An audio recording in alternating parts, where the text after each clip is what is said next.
Coach, est-ce que vous avez des regrets au moment où je vous interviewe là? Des regrets, bon, vous savez, on joue au championnat. Des regrets, il faut juste tirer les enseignements de ce match. Parce qu'on savait que venir à Berchot était une mission quand même difficile par rapport aux autres grands de ce championnat. Mais ce n'était pas une mission impossible. Quand on voit la physionomie du match en première mi-temps, on les a contenus. Je crois qu'on pouvait revendiquer autre chose qu'une défaite aujourd'hui.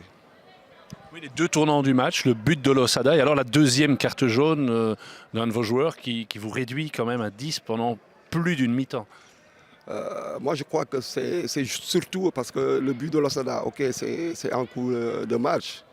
On pouvait encore revenir dans le match si on avait encore nos dispositifs. Mais avec l'expulsion de Zenke, on est devenu désorganisé. Ce qu'on a essayé de faire, d'appeler les garçons en perte de balle, d'effectuer un regroupement défensif, de créer le bloc d'équipe.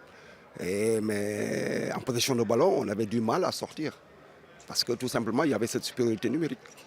Déjà une équipe qui a des difficultés à marquer, il faut le savoir, alors, forcément en infériorité numérique. Comment est-ce qu'un coach gère alors psychologiquement l'approche d'un joueur qui a avec sans doute beaucoup de bonne volonté, mais qui tente quand même prendre une deuxième carte au milieu du terrain? Normalement, ça ne peut pas arriver. Non? Ça peut pas arriver dans la compétition, mais c'est des choses qui arrivent en football. Maintenant, il faut continuer le travail, il faut regrouper les forces de nouveau et repartir sur une nouvelle base. Oui, c'est le problème que vous allez rencontrer maintenant, c'est pouvoir être efficace et pouvoir concrétiser les occasions, parce que derrière, ça a l'air bien en place, c'est solide. Oui, c'est solide derrière, mais on a encore beaucoup de travail à faire. Il faut passer une étape. On joue un championnat, voilà, c'est après 3 journées. Après la première journée, j'avais dit que voilà, la porte était toujours ouverte. S'il fallait faire venir les gens ou de faire partir des gens, si c'était nécessaire, il fallait le faire. Aujourd'hui, après 3 journées, je crois que le langage reste le même, quoi. Il faut avoir les meilleurs des meilleurs pour pouvoir résister dans ce championnat.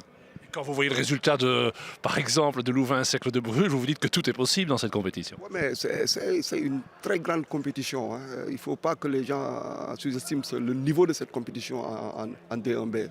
Le niveau est très élevé par rapport aux autres années.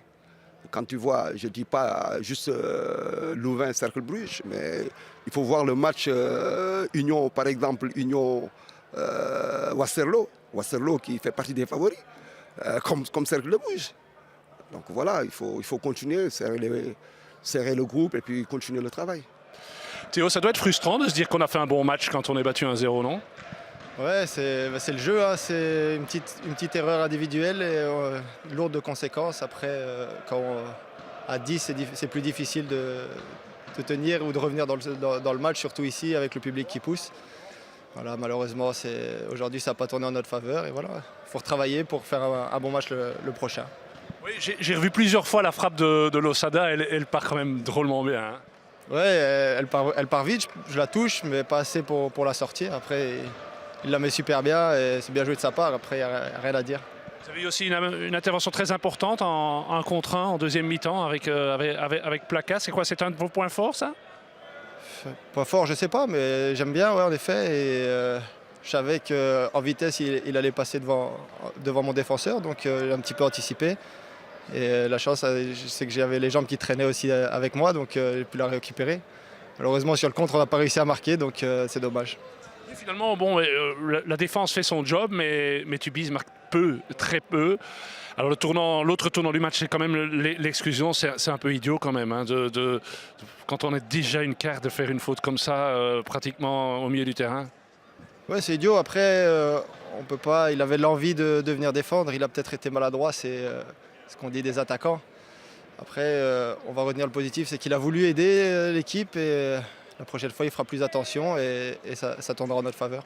Tubize n'est pas du tout à sa place en queue de tableau là, avec ce qu'on a vu, non? Vous partagez cet avis? Oui, bah après nous, on veut faire un bon championnat. On ne fait pas trop attention pour l'instant au classement. On essaye de faire notre job et voilà, grappiller des points. Pour l'instant, c'est ça le plus important, c'est pas être décroché. Et après, on ne sait jamais, une série, tout va vite, la série est homogène. Donc une victoire, on est au-dessus, une défaite, on est en bas. Donc ça va vite et c'est encore un long chemin. Une question encore avec l'intégration de tous les nouveaux, vous en faites partie, mais il y a aussi toute une série de joueurs coréens qui débarquent. Comment ça se passe au niveau de la communication? Ça se passe pas mal. Après, on essaye, comme ils ne comprennent pas vraiment le français, on essaye avec des mots simples ou des booms pour qu'ils comprennent. Et voilà, ils essayent aussi d'apprendre le français, des mots d'anglais pour que tout le monde comprenne. Et voilà, ça prend un peu de temps, mais ça va marcher à un moment donné. Officiële partner van de Proximus League, Unibet. Van spelers voor spelers.